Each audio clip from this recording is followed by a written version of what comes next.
Evening, cunts. Udhayanidhi Daddy song. முன்னாடி மழை வர்றப்பெல்லாம் school பசங்க டிவி ஆன் பண்ணி இன்னைக்கு ஸ்கூல் இருக்கா இல்லையான்னு தெரிஞ்சுப்பாங்க. ஆனா இப்பெல்லாம் டிவி ஆன் பண்ண முடியலன்னு தெரிஞ்சுக்கிறாங்க. சரி இன்னைக்கு கரண்ட் இல்ல, இன்னைக்கு ஸ்கூல் லீவ் தான்.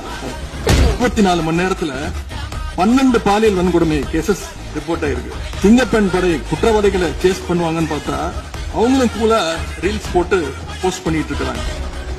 இந்த ஒரு மாசத்துல நடந்த குற்ற சம்பவங்களை எல்லாம் எடுத்து பார்த்தா பெரும்பாலான குற்றவாளிகள் ஆளுங்கட்சியை சேர்ந்தவங்களாவே இருக்கிறாங்க. இவங்க ஆட்சிக்கு வந்து தொகுதி வாரியா போய் நலத்திட்ட உதவிகள்லாம் செய்வாங்கன்னு பார்த்தா அவங்க கட்சிக்காரங்க தொகுதி வாரியா போய் பாலியல் வன்கொடுமையில ஈடுபட்டு இருக்காங்க. 6 மாசம் டைம் எடுத்துட்டு வந்து சட்டம் ஒழுங்கை நிலைநாட்டுற வரைக்கும் நாங்க காத்துக்கிட்டு இருக்க முடியாது, நாடும் தாங்காது. இத பத்தி கேள்வி எழுப்பினா கூட காவல்துறைக்கு பொறுப்பு வைக்கக்கூடிய முதலமைச்சர் எதுவும் பேச மாட்டேங்கிறார்.